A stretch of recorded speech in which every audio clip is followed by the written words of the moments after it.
কিছু ইউটিউবার আছেন, যাদের ইউটিউব ভিডিও থাম্বনেইল আপনি যখন দেখবেন, আপনার মনে হতে পারে যে তারা ভাইরাল বিষয়ক পিএইচডি করেছে। কারণ দেখেন, আমি কিছুটা এক্সাম্পল হিসেবে আমার থাম্বনেইলে দিয়েছি। হ্যাঁ?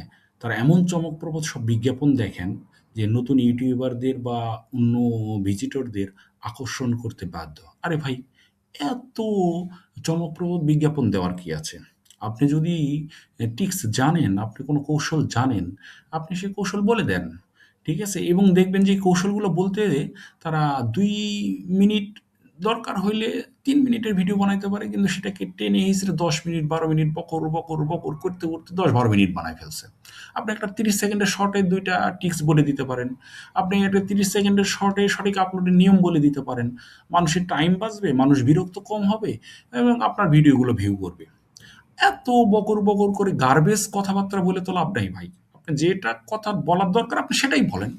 হ্যাঁ? কিন্তু না, তারা এটা বলবেন না। এই হচ্ছে বাংলাদেশের ইউটিউবারদের একটা কালচার।